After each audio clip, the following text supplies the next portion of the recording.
quand on est sur scène, on est à la fois le personnage et à la fois le comédien qui est en train d'adorer le fait de jouer le personnage. Et je pense que la jouissance, elle est là.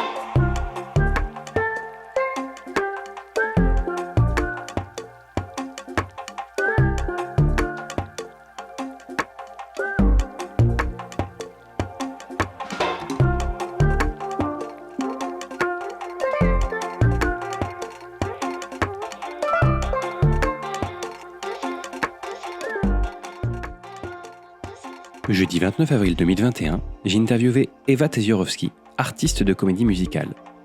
Cette touche-à-tout a de multiples casquettes.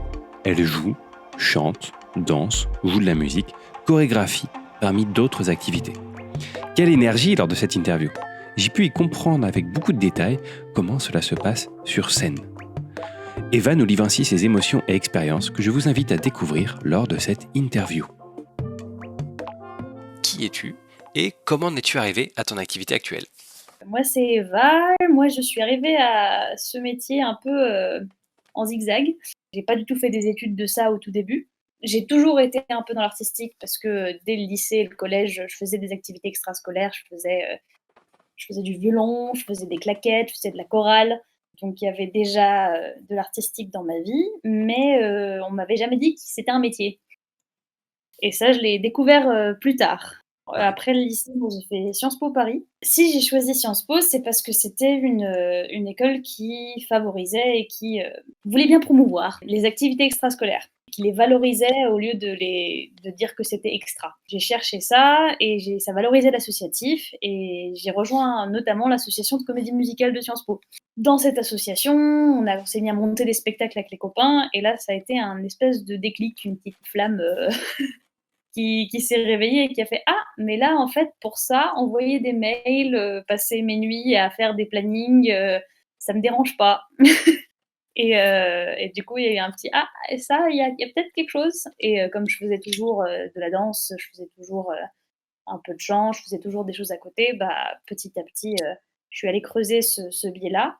En troisième année à Sciences Po, on part tous à l'étranger et donc moi, je suis partie au Canada et j'en ai profité pour faire une espèce d'année d'ouverture, de découverte du milieu du spectacle, en université, anglo-saxonne, donc là où la culture de comédie musicale est quand même, plus présente et plus développée, qu'en France. Et donc là, je suis allée me glisser dans toutes les associations étudiantes pour faire, tous les jobs possibles et imaginables du spectacle. Donc j'ai fait, costumière, j'ai fait habilleuse, j'ai joué dans des trucs. Je suis allée, tout fouiller, et voir si c'était vraiment ça et je suis rentrée, sûre de moi que c'était vraiment ça. Donc j'ai fini mon diplôme à Sciences Po en préparant déjà un petit peu, l'idée que j'allais ensuite faire des études plus, artistiques et en prenant des cours de chant un peu plus sérieusement, dans l'optique de passer une audition d'école de comédie musicale. Et mon diplôme en poche, enfin pendant ma dernière année de Sciences Po, j'ai passé l'audition pour, l'école de comédie musicale dans laquelle j'ai été ensuite prise, qui était l'ECM de Paris, que j'ai intégré, du coup en 2015. Donc oui, j'ai intégré l'école de comédie musicale et 3 ans plus tard, j'en suis sortie et j'ai commencé à travailler à droite à gauche, un un petit peu par-ci, un petit peu par-là. Mais c'est vrai que ce qui m'a lancée, c'est vraiment cette association à Sciences Po parce que c'est aussi avec ces copains-là qu'on a commencé à monter des spectacles hors Sciences Po après, que j'ai rencontré des gens, commencé à rencontrer des gens du milieu, tout ça, ça a vraiment lancé la machine. Et aujourd'hui, je travaille du coup en tant que comédienne, comédienne chanteuse, danseuse et chorégraphe dans le milieu de la comédie musicale. Donc c'est un peu la multicasquette. Ça veut dire que dans le milieu du spectacle, on fait rarement qu'un métier? Il y a des comédiens qui ne sont que comédiens, Ouais. mais c'est vrai qu'aujourd'hui, notamment dans le milieu du spectacle musical, plus on est pluridisciplinaire, parfois on t'embauche en tant que chorégraphe, parfois on t'embauche en tant que chanteuse et ça fait mine de rien plus d'opportunités d'embauche. D'accord. Et après, il y a aussi les spectacles où on veut que tu fasses les 3, comédien, chanteur, danseur, mais ça ouvre aussi des possibilités. Donc notamment, il y a pas énormément, de compagnies. Les compagnies de danse, il y en a, mais il y a pas tant de postes que ça de danseurs et beaucoup de danseurs, vont, se diversifier parce qu'il y a plein de jobs dans la comédie musicale, donc il va y avoir beaucoup de danseurs qui vont se mettre à prendre des cours de chant et de théâtre pour pouvoir éventuellement intégrer ces troupes-là. Oui, ils seront avantagés sur le côté danse. Donc c'est C'est vrai que plus ça va, plus les gens vont chercher à être multicasquettes et pluridisciplinaires. Concrètement, c'est quoi une actrice? Une actrice dans le monde du spectacle? Une comédienne, un comédien, c'est quelqu'un qui va s'amuser à jouer ou à devenir, à incarner d'autres personnes, d'autres personnalités, et s'imaginer d'autres situations et essayer de les jouer le plus sincèrement possible. C'est un état dissociatif constant. C'est un mot un peu compliqué, mais pour dire, quand on est sur scène, on est à la fois le personnage et à la fois le comédien qui est en train d'adorer le fait de jouer le personnage. Mmh. Et je pense que la jouissance, elle est là. Moi, j'ai le plus grand souvenir que j'ai et que j'aime bien raconter, c'est mon spectacle de fin d'année à l'école. Je jouais Sally Balls dans Cabaret et j'avais une scène où le comédien, mon meilleur ami, jouait mon chéri qui me mettait une baffe. Et ça, je finissais en larmes, tout ça. Et j'ai ce souvenir de la personnage au bout de sa vie en larmes, mais je l'étais tellement à fond dedans que la comédienne était en jouissance en même temps. Donc moi, j'étais intérieurement, c'est trop bien, et j'étais en train de pleurer. Donc c'est cette espèce de contradiction et d'état à la fois complètement là en tant que personnage et à la fois complètement consciente que c'est un personnage. Mmh. En fait, ça pose pas de question. C'est que c'est vrai qu'on imagine le côté comédien, c'est se mettre à la place de l'autre. Donc il y a cette fameuse question, est-ce qu'on peut jouer tous les rôles? En tout cas, toi, tu t'en sens capable? Oui et non. En fait, on peut s'amuser à essayer de tout jouer. Il y a des choses qui nous réussiront plus que d'autres. On parle de notre emploi. Il y a des choses qui vont être plus proches de nous ou plus loin de nous. On va parler de comédiens qui sont dans leur emploi ou qui sont en contre-emploi. Donc, Mmh. jouer des choses très loin de soi, c'est jouer des contre-emplois. Et je pense que dans l'absolu, tout est possible. Mais après, c'est une question aussi de technique, de talent, de travail. Mais dans la réalité du métier, on va beaucoup plus souvent nous embaucher pour notre emploi que pour des contre-emplois. Malheureusement, parce que parfois on a très envie d'aller expérimenter autre chose, mais la réalité est que professionnellement, ça va nous arriver plus souvent de jouer des choses proches de nous. En tout cas, là où on nous voit spontanément. J'aime bien voir le tout est possible, même si dans les faits, il y a des choses qui sera très compliqué pour moi de jouer, mais avec certains outils, parce qu'on spontanément, imaginons je dois jouer un vieillard. Spontanément, on se dit, pas forcément tout de suite maintenant, mais par exemple, mon colocataire travaille beaucoup dans le théâtre masqué. Et en fait, en théâtre masqué, oui, je peux jouer un vieillard. Mmh. Donc, avec les bons outils, pourquoi pas? Donc toi, par exemple, c'est quoi toi ton emploi et ton contre-emploi? Je peux encore, mais bientôt plus, jouer les jeunes premières. Et on me met souvent dans les rôles un peu d'autorité, femme d'affaires, patronne, maman. Parce que quand les jeunes mamans, ça commence. Il y a cette figure autorité ou maternelle qui commence à apparaître, donc ça, on m'y voit souvent. C'est un peu les deux principaux. Contre-emploi, là où c'est un peu compliqué pour moi, et là, c'est plutôt dans je sais pas si tu vois le personnage un peu la mégère, Mmh. les personnages un peu avec de la gouaille et pas très propres sur eux. Mmh.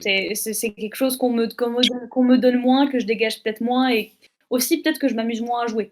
Donc finalement comédienne, c'est d'être soi, mais dans un autre personnage. C'est ça l'idée? C'est s'amuser à être ce qu'on veut, D'accord. presque envie de dire. Parce OK. que dans s'amuser, il y a moi, Ouais. et dans le fait, mais dans être ce qu'on veut, il y a tout le reste. Toi, tu travailles dans la comédie musicale, dans le spectacle musical. C'est comme ça que je crois que c'est le mot que tu as utilisé tout à l'heure? Oui, parce que c'est plus vaste que juste la comédie musicale. Au D'accord. final, en France, la comédie musicale, telle que moi je l'entends à l'américaine, est pas si connue, si reconnue que ça. Il y a que Mmh. quelques spectacles par an que je définirais moi comme comédie musicale, Mmh. mais il y a énormément de spectacles musicaux, c'est-à-dire spectacles où il y a de la musique dedans. Par exemple, il y a quelques années, j'ai fait un remplacement sur un trio vocal a cappella qui s'appelait les Divalala. C'est un spectacle, il y a un petit peu de théâtre, mais c'est principalement de la chanson. C'est complètement mis en scène, mais c'est pas une comédie musicale. C'est pour ça que j'aime bien dire plus vaste que juste comédie musicale, parce qu'au final, je ne fais pas que ça. Qu'est-ce que tu peux nous dire un peu sur le monde du spectacle musical? En tout cas, celui que tu connais, toi. C'est un monde qui est à la fois très grand et très petit, parce que vaste en possibilités, il y a plein de genres différents. Et en même temps, c'est un peu tout le monde se connaît. Au final, on se rend très vite compte quand on rencontre quelqu'un qui connaît déjà 5 de nos amis, qui ont déjà travaillé avec un tel. Donc on rentre dans des ça il fonctionne un peu par famille, de personnes qui aiment bien travailler ensemble et petit à Mmh. petit, on rentre dans une autre famille et cetera et comme ça aussi que le travail va appeler le travail, une fois OK. qu'on commence à connaître des gens et travailler avec des gens. Et donc il y a à la fois des grands spectacles musicaux alors il y a les très grands spectacles musicaux, entre quand je parle là je parle de grandes salles comme, tout ce qui est les Roméo et Juliette, tu sais, qu'on a vu tourner, Ouais. partout. Après, il y a, ce que moi je considère comédie musicale, c'est tout ce qui est d'origine et d'influence américaine et anglo-saxonne en tout cas. OK. Donc là, c'est tout ce qu'il y aura, par exemple au Théâtre du Châtelet à Paris, Mmh. la programmation pendant des années, c'était carrément en anglais et il y avait, les comédies musicales, montées avec des troupes anglaises. Mais dans ce genre-là, il y a aussi le Théâtre Mogador qui depuis un certain nombre d'années, a, carrément c'est Stage Entertainment qui est la boîte de production qui, a des licences qui sont des licences de spectacles de Broadway et donc du coup, c'est les mises en scène de Broadway et de Londres qui viennent en France, qui sont faites en français, mais c'est la même mise en scène qu'on aurait vu à Londres ou à New York. Donc là, ça rapproche, quand même un peu le spectacle à l'américaine, en France. Il y a quelques autres, productions qui s'inspirent de ce genre-là et après il y a une foison de petits spectacles musicaux, qui peuvent être, soit justement purement chantés, soit théâtraux. Par exemple, ce que fait Hervé de Volder, c'est, et qui a reçu le Molière, du spectacle musical plusieurs fois déjà. Lui, c'est plus proche de on sent que ça vient de l'opérette. En tout cas, les influences, c'est très théâtral, c'est, plein de quiproquos. Mmh. Il a fait Chance, qui est un spectacle intégralement chanté qui se passe dans un cabinet d'avocats, où, les gens du cabinet d'avocats gagnent au loto et c'est concrètement, c'est tout ce qui se passe dans le spectacle, mais c'est à mourir de rire. On passe 1 heure et demie formidable, ça chante bien, ça danse bien, c'est un bonheur. Il y a aussi, par exemple, dans ce genre plus théâtral, Raphaël Calandro qui a notamment fait, Le Malade imaginaire en la majeure, donc le Malade imaginaire de Molière, avec en plus des numéros musicaux qu'il a écrits comme si c'était Molière qui les avait écrits. Donc on a, le texte de Molière avec des petits ajouts et donc du coup, le théâtre musical, c'est tout ça. Ça OK. peut être à la fois les super productions, Roméo et Juliette, comme les productions à la Broadway qu'on essaie de faire venir en France, comme, plein de possibilités dès lors qu'il y a de la musique. Il y a aussi des œuvres biographiques sur, Yves Montand, c'est Yves Olivier qui était formidable, des spectacles que de chansons, enfin, il y a 10 000 choses, dès lors que ça joue, ça chante, ça danse, c'est musical. Ce que j'ai du mal en fait à cerner, c'est, combien de temps ça dure un spectacle, et à peu près combien de personnes ça touche? Combien de temps ça dure? Ça peut aller les petites formes généralement, c'est à partir d'1 h 15. Les plus courts, c'est 1 h 15, 1 h 30 D'accord. et et les formes les plus longues, bah, Broadway la forme à la Broadway, c'est 2 h 30 avec entr'acte, tu vois? Mmh. C'est c'est un spectacle. D'accord. Les plus petites formes, c'est donc ça peut un tout petit théâtre comme, bah, Roméo et Juliette, c'est, le Palais des Congrès. Mmh.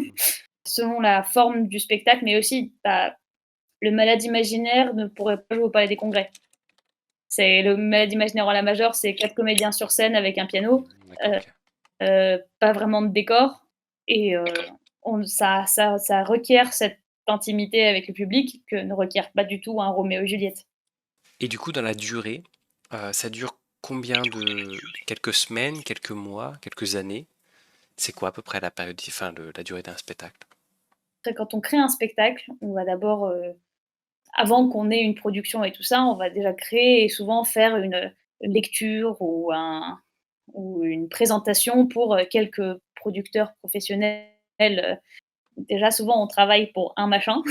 Si on a de la chance, si on est déjà un peu reconnu, en tant que créateur, on peut avoir la chance d'avoir un théâtre qui nous suit et qui va dire: «Bah, j'ai confiance en ce que tu vas créer, donc je te programme déjà pour un certain nombre de dates» et après, c'est un peu si ça marche, ça prolonge. Donc après c'est le pari du producteur, donc il peut parier sur, quelques semaines, il peut parier sur quelques mois. Généralement, c'est plutôt en mois que ça se compte parce que le temps qu'il y ait un peu de bouche à oreille, que la communication puisse faire des siennes et que les gens aient le temps de venir et dire que c'est bien aux autres gens qui y reviennent. par exemple, moi, le prochain spectacle sur lequel je vais travailler, a priori, ils avaient prévu ça c'est un gros machin avec où on a avec un metteur en scène de renom, donc les gens ont confiance en le fait que ça va fonctionner. D'office, on était programmé de septembre à avril D'accord. et plus prolongation peut-être. Mais il y a un autre spectacle que je devais faire, en ce moment s'il y avait pas eu le covid, eux, ils avaient, 3 mois, 3 mois programmés dans ce théâtre et puis, à voir si, s'ils peuvent se permettre de rester plus longtemps. Parce qu'après, selon aussi le format, enfin quand on scie le théâtre, si on le loue, bah, faut pouvoir le rembourser, donc faut avoir les moyens de rester. Ce que je comprends, c'est qu'au minimum, c'est 3 mois à peu près. Un spectacle, en tout cas, on espère qu'il dure 3 mois. C'est à peu près la norme, c'est ça? Sauf après, il existe aussi des choses qui jouent une fois et puis c'est là, mais Oui, généralement oui, on va aller généralement une exploitation, c'est quelques mois, oui. OK. Du coup, tu as plusieurs projets en même temps, de temps en temps? Souvent! Je suis, entre guillemets «au début de ma carrière», donc pour l'instant, c'est un peu la période où on va un peu toucher à tout et aller un peu D'accord. partout et j'ai eu beaucoup de projets qui étaient goupillables avec plein d'autres projets. Quand on est engagé sur un spectacle qui joue 7 fois par semaine, c'est plus compliqué d'en faire 3 à la fois. Dans la saison dernière, j'étais en tournée, tous les week-ends avec La Patte Patrouille, qui était un spectacle jeune public, qui faisait la tournée des Zéniths en France, donc tous les week-ends j'étais ailleurs. Mais en semaine, j'étais sur Paris et je pouvais, il y avait des moments où je remplaçais des cours de claquettes, donc je donnais cours. Il y avait des moments où j'étais en répétition pour, créer un autre spectacle.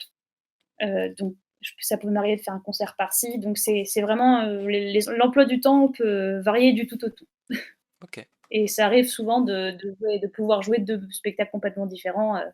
J'avais fait c'était les vacances de février dernière, qui étaient assez impressionnantes parce que j'avais joué 3 spectacles pendant les vacances. J'avais démarré, 1er week-end, je rejouais ma dernière date d'Eddie Valhalla. En semaine, tous les jours, je jouais La Mère Michel, qui est un spectacle jeune public qui jouait sur Paris, à 16h ouais, 17h, tous les jours et le week-end suivant, je repartais pour La Patte Patrouille. Donc j'avais, 3 spectacles, en 2 semaines. Enfin 3 spectacles différents en 2 semaines que j'avais joué et je jouais quasiment tous les jours. Est-ce que généralement, ça reste dans une seule salle, les spectacles qui sont joués? Bah, une exploitation, une fois que tu as joué une fois, enfin disons les premiers 3 mois seront a priori dans la même salle. Quand tu joues. Mais après, soit tu peux changer de théâtre pour des raisons logistiques ou parce qu'un autre théâtre te programme, donc ça peut arriver. Par exemple, un spectacle jeune public Pinocchio sur lequel travaillait mon colocataire avait fait une saison au Théâtre de Paris et devait reprendre cette saison au Théâtre des Variétés, ça peut varier de saison en saison. Après, parfois, il y a aussi des théâtres avec lesquels enfin, où, il y a des productions affiliées à des thé qui travaillent dans certains théâtres, donc parfois tu vas rester au même endroit pendant longtemps. Et après, il y a aussi la question des tournées. C'est-à-dire, une fois qu'un spectacle a fait une exploitation, une saison ou plusieurs saisons, la suite de la vie du spectacle, souvent, c'est en tournée. Donc, il va être programmé un peu partout en France et là, du coup, faut qu'il soit adaptable à plein de théâtres. C'est habituel pour toi, les tournées? Il y a des spectacles que je n'ai joués qu'en tournée. Par exemple, La Patte Patrouille, c'était d'office une tournée. On avait, 3 dates à Paris qui étaient au Zénith de Paris, mais c'est dans le cadre de la tournée. Ça changeait tous les week-ends. Je te propose de passer à la partie émotion. Pour commencer, un moment de grande fierté dans ton activité que tu pourrais nous raconter, ce serait quoi? La fierté, je l'associe souvent aux premières de spectacle. Il y a vraiment Mmh. ce truc où on arrive au bout d'un travail, d'un long processus de répétition. Là, je veux raconter côté, chorégraphe, parce que comme je travaille aussi en tant que chorégraphe, c'est vrai que quand on est, côté créatif, il y a au plus ce côté, c'est vraiment mon bébé. La globalité des gens sur scène, en sont en train de faire quelque chose qui est sorti de mes tripes. Et donc moi, j'ai un souvenir sur, les premières créations sur lesquelles j'ai travaillé qui s'appelle Le Mur. C'est un spectacle sur le mur de Berlin, création d'une, camarade d'école qui, avait réuni un groupe de personnes assez formidables autour de ce spectacle. Tout le monde était bénévole, c'était vraiment un truc où tout le monde avait donné de son temps, pour, monter ce truc. Et là, celui-là, on l'a joué 2 fois, hein, ou 4 fois au final. On a fait que des présentations, pour que le spectacle existe et qui après on verra s'il aura une vie plus tard, mais pour l'instant, il n'a existé que lors de ces 4 représentations. Mais il y avait une émulation et une sensation d'aboutissement, dans cette salle, au bout de au bout de ce mois. On a fait un gros mois de répète. Arrivé au bout de ce gros mois de répète, dans cette salle avec cette troupe qui étaient tous des élèves de l'école en train de donner leur vie pour défendre cette création d'une camarade de classe avec tous ces gens qui s'étaient réunis autour. C'était très beau et je crois qu'on était tous, et en tout cas moi j'étais très très fière de faire partie de cette équipe et d'être là dans la salle avec eux. Avoir la confiance de quelqu'un qui te donne son bébé en disant chorégraphie mon spectacle, Mmh. c'est déjà très très touchant. C'était fort. Et en plus, le thème étant la chute du mur de Berlin, c'était fort émotionnant, politique, il y avait un grand message, enfin c'était un beau moment qui reste. En fait, ce qui t'a touché, c'est quoi exactement? C'est le fait que, les gens se sont mis à s'animer comme toi tu l'espérais? Ce qui m'a touchée, c'était la sensation d'alignement de toutes les énergies des gens qui étaient autour de ce projet. Mmh. On était vraiment tous dans le même état d'esprit et ça payait parce que ça crée une magie sur scène quand tout le monde est vraiment, investi au même point et qu'on ça vient d'un investissement global de même point, qui est quand même assez rare. Enfin, ça reste un métier de passionné, mais c'est vrai que c'est un peu des moments magiques. Peut-être bête de parler d'argent à ce moment-là, mais le fait de savoir que ça a eu lieu dans une prod en plus où vraiment personne n'était payé, tout le monde était là bénévolement, ça rajoute un côté de tout le monde a volontairement donné de son temps pour faire naître ce spectacle-là. C'est ce qui explique finalement, à l'inverse de ça, un truc dont tu pas fier. J'ai déjà eu des spectacles jeunes publics, moi je leur en veux un petit peu, des spectacles jeunes publics qui prennent les enfants pour des idiots. Mmh. Et parfois tu te retrouves dedans et tu as du mal à le défendre. Et ça peut être très, très compliqué de monter sur scène monter sur scène pour défendre quelque chose en quoi on croit pas, que ce soit politiquement ou que ce soit artistiquement, c'est toujours un petit peu compliqué. OK. Moi, je me rends compte qu'au final, même les spectacles, entre guillemets, «moins virtuoses» que j'ai faits, j'y ai toujours trouvé mon compte. J'ai cette chance-là et j'ai toujours été fière de les défendre sur scène au moment où j'y étais. Donc ça, c'est chouette. Après, je ne suis pas à l'abri. La vie me mènera peut-être et sûrement, sur des trucs que je raconterai avec humour, comme quoi c'était mes casseroles et que j'étais pas contente d'y être, mais mais pour l'instant, j'ai cette chance. Quand on est comédien, on peut parfois avoir des mauvaises surprises parce qu'on s'engage sur des spectacles, donc on ne connaît pas complètement la finalité. Tout à fait. Et c'est quelque chose qui va beaucoup arriver, notamment en début de carrière où D'accord. on va un peu beaucoup accepter tout ce qui vient, Mmh. pour parfois au final se rendre compte qu'on s'y sent pas bien du tout et que si on avait le choix, on l'aurait pas accepté. Après, une fois plus, parfois il y a tout simplement les moments où on ne peut pas dire non, on est obligé de bosser parce qu'il faut manger. Et après, plus ça va, plus on a déjà travaillé, plus on sait quelles questions poser, plus on sait demander à lire le script avant d'y aller, et après il y a parfois, c'est une équipe qu'on connaît, un truc qui, sur papier c'est génial et au final ça marche pas et ça arrive aussi et c'est pas grave, mais Maintenant, à partir du côté de la peur, une grande peur que tu as pu avoir, toi, dans les expériences que tu as pu vivre. la petite peur qu'on connaît tous et qui nous vient tous les jours, qui est quasiment tous les jours on est sur scène, ça s'appelle le trac. Mmh. Mais ça, c'est pas une grande peur, c'est une petite peur et je trouve que c'est un moteur presque, enfin pour moi en tout cas. Moi, quand j'ai le trac, je suis hyper active. Je saute partout, je cours partout, je refais mon texte, je vérifie 5 fois toutes mes mises, si mes costumes sont tous en place. Je dois être assez insupportable, mais c'est aussi ça me met dans une surénergie qui est bénéfique et après, une fois que je suis sur scène, en fait, le moment juste avant de monter sur scène, je l'aime pas parce que j'ai envie qu'il soit fini. Une fois que je suis sur scène, c'est bon. Mais après, en termes d'angoisse et de peur, il y a vraiment, des angoisses du comédien qui reviennent. La peur de pas être à la hauteur, de décevoir, on se met quand même bien à nu. On se met quand on monte sur scène et qu'on le veuille ou non, qu'on les lise ou non, quand on est sur un spectacle professionnel, bah, il y a des gens qui viennent et qui écrivent dessus après ou qui vont dire s'ils ont aimé, s'ils ont pas aimé. Il faut vraiment savoir se détacher de ça Ouais. et d'accepter qu'il y a des gens qui vont aimer, des gens qui vont pas aimer et ça veut pas dire que toi, tu étais pas bien. Moi, c'est particulièrement dans les situations où, on t'a recommandé. Oui, parce que si ça se passe bien dans un truc, on peut te recommander pour un spectacle suivant et tout ça. Et c'est vrai que c'est des moments où j'ai particulièrement envie de faire bien et donc particulièrement peur de ne pas faire bien et de décevoir, quand il y a des attentes en face, liées au fait que j'ai été recommandée.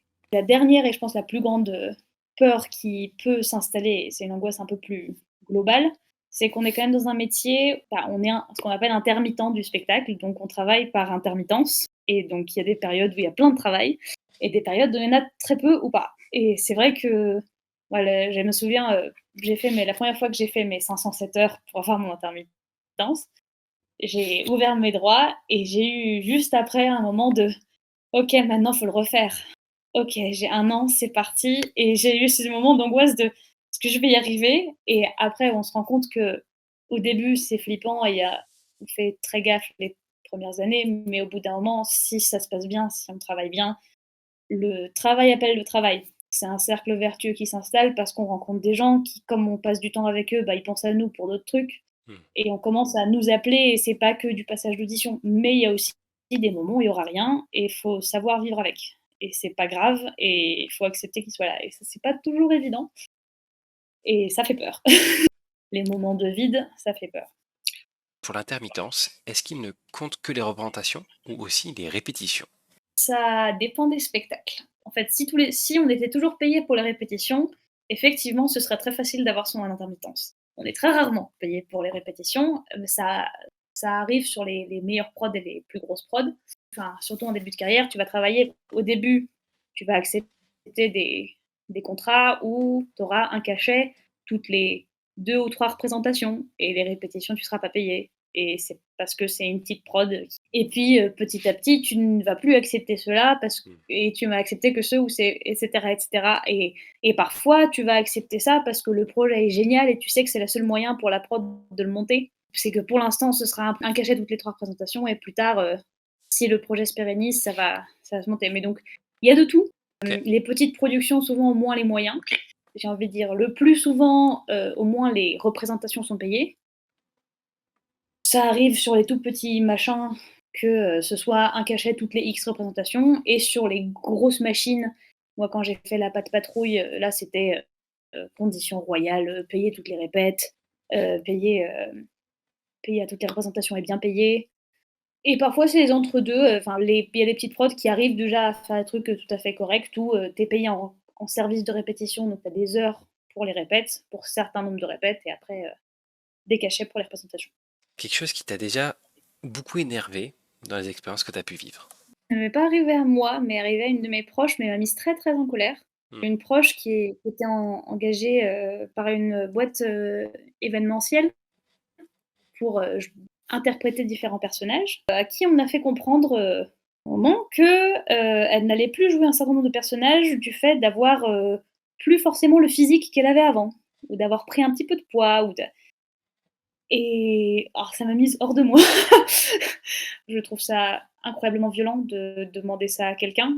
Interpréter les personnages, c'est décider qui ils peuvent être, et notamment c'était il y a plein de personnages liés à des dessins animés, ou donc des personnages qui sont destinés à des enfants, et donc ça veut dire passer au message aux enfants que pour être ce personnage-là, on est obligé d'avoir ce format-là. On est obligé de faire, cette taille-là, et on peut pas avoir tous les corps. J'ai trouvé ça, à la fois très violent envers la comédienne, et à la fois très, à l'envers, et enfin pas du tout, enfin en termes de responsabilité de la société, qui embauche, ces gens-là, et qui doivent faire passer des messages et faire, rêver des enfants, de leur passer ce message de, «Tu es obligé d'avoir un tel corps pour être ce personnage», je trouve ça terrible. Enfin ça m'a vraiment, ça m'a vraiment mise en colère, et pourtant je sais que si on est dans des métiers où il y a des diktats de physique, mais j'avais la sensation et l'espoir qu'on avançait un petit peu dans la bonne direction, et parfois on se rend compte qu'on on recule.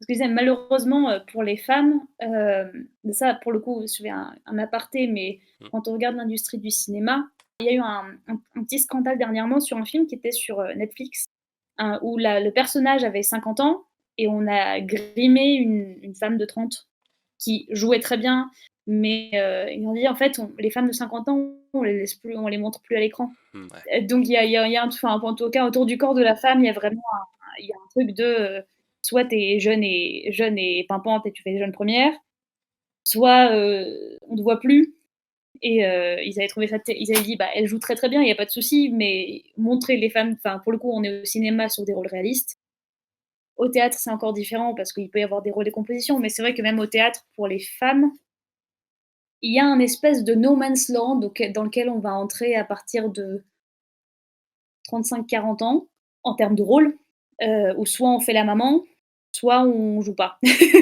Donc, soit tu crées tes propres spectacles et tu fais tes propres trucs, mais c'est vrai que quand on voit la variété de rôles masculins existants pour tous les âges, pour les femmes, c'est encore assez terrible. Et donc, il y a un truc autour du corps de la femme et autour de l'âge de la femme dans l'industrie culturelle qui, j'espère, va changer et bouger. Mais Mmh. bon. Quelque chose qui t'a beaucoup attristé? Pour moi, la tristesse entre guillemets traditionnelle du comédien, c'est le lendemain de dernière. Mmh. Il y a un truc quand on a notamment un spectacle, c'est un peu un tourbillon d'énergie. Quand on travaille, on travaille, on travaille, après on joue, on joue, on joue, et un jour il y a la dernière. Et surtout quand c'est une exploitation longue et on arrive à la dernière au bout de mois consacrés au spectacle, c'est pas le jour de la dernière, c'est vraiment le lendemain. Il y a un truc où tu te retrouves chez toi Mmh. avec plus les gens et plus de perspective d'aller revoir ces gens dans l'immédiat, et tu te demandes un peu qui tu es et ce que tu fais là. C'est un gros vide par opposition au tourbillon d'émotions qui est le métier en fait. Ça fait vide, ça fait vide. Mais après moi, en exemple récent, j'étais avec la Patte Patrouille en tournée à Metz. On avait eu un ascenseur émotionnel. La semaine d'avant, le PDG de la prod était venu à Lyon à notre tournée pour nous parler au catering, pour nous dire bon, il y a ce virus qui commence à faire des siennes. On ne sait pas ce qu'il va être pour la suite de la tournée. Nous, on a déjà, sachez qu'on a posé des options pour toute la saison suivante au cas où, mais on ne sait pas trop ce que ça va donner. Si les jauges baissent, on ne pourra pas forcément continuer. On vous tient au courant dans la semaine. Donc déjà, premier coup de ah, on va peut-être pas finir la tournée. Et puis la semaine suivante, au final, on repart. On prend le bus, on va à Metz pour jouer. On joue. Et donc, dans notre tête, on est reparti. C'est bon, bah, ça nous a pas arrêté, ça nous arrêtera pas. On ira aussi loin qu'on peut aller. Et là, le soir, dans le tourbus, on monte dans le bus pour rentrer. On reçoit un message d'un membre de la troupe qui est bon, bah ça y est, le décret interdisant les rassemblements de plus de 1000 personnes vient de tomber. C'est fini. Voilà, on n'a pas fait de dernière. On savait pas que c'était notre dernière, donc on l'a pas vécu comme une dernière.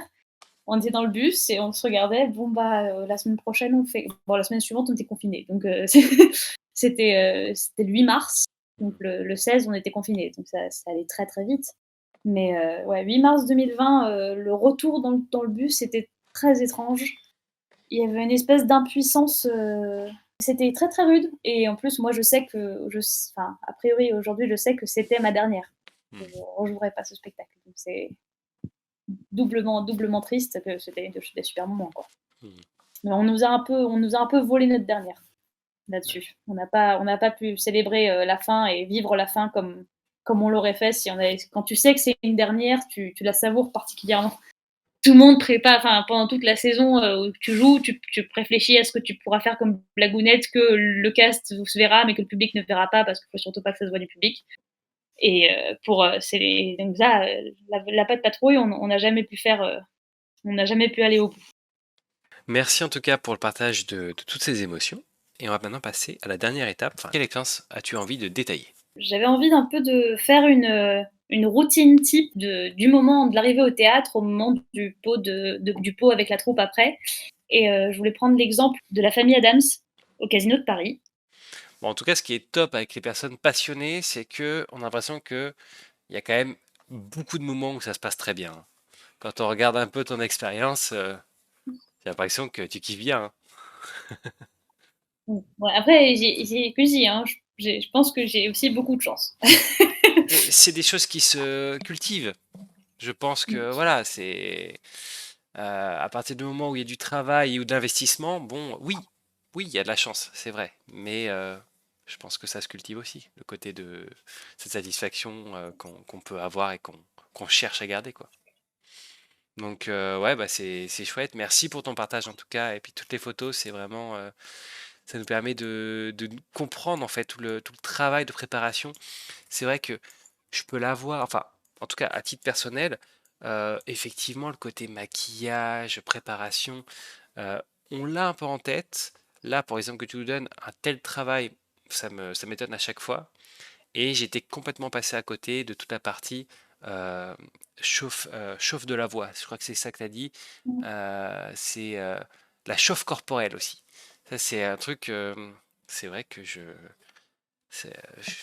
enfin, je découvre. Je découvre et c'est logique au Bah, final. pour le coup, comme notre outil de travail, Bah c'est oui, le corps, bah oui. si on veut pas que dans quelques années, il nous fasse des crasses, bah, déjà, pour la danse, pour peu que tu aies un peu à lever les jambes, ça dépend ce que tu as à danser, mais pour peu que tu aies un peu à lever les jambes, ou faire des grands mouvements, bah, faut déjà le réveiller et quand bien même si tu as pas des grandes chorégraphies, le fait de réveiller le corps, bah, ça met en état de disponibilité Mm. et mine de rien, bah, faut dans ce côté, faut être présent, bah, le fait de se chauffer, ça favorise le fait d'être à fond dans ce que tu fais et de pas Complètement. être justement en train de «encore dans ta journée d'avant» entre guillemets. Mm.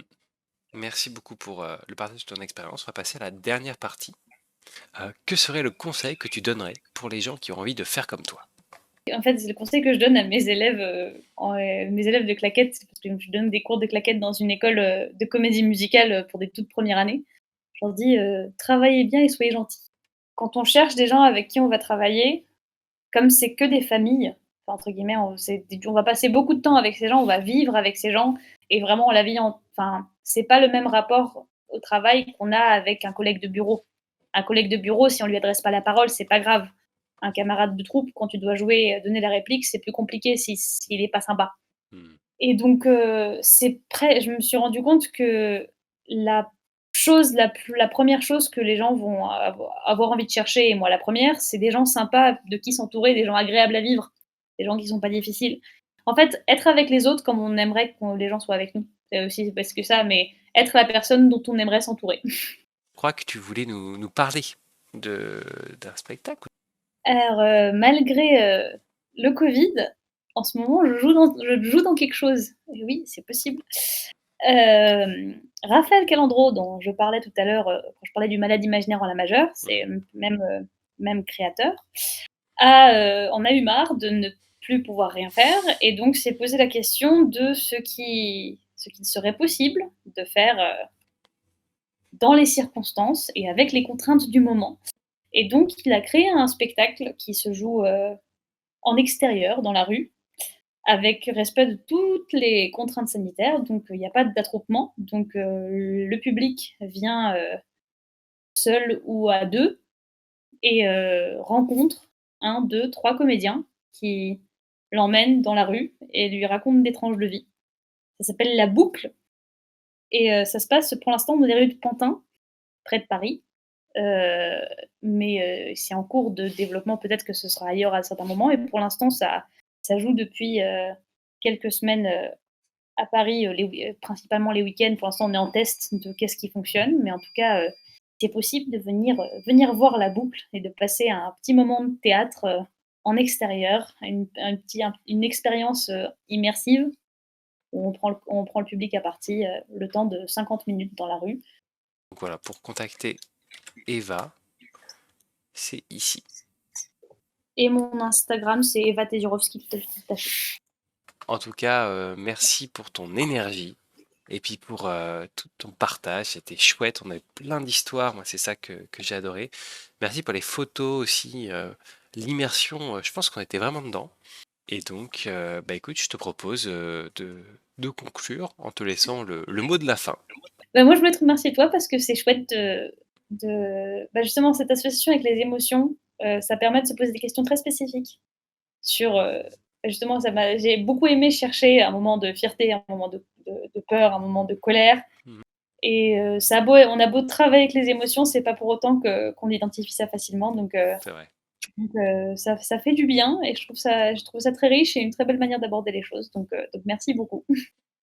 Salut tout le monde. Et je vous laisse là. Allez, ciao.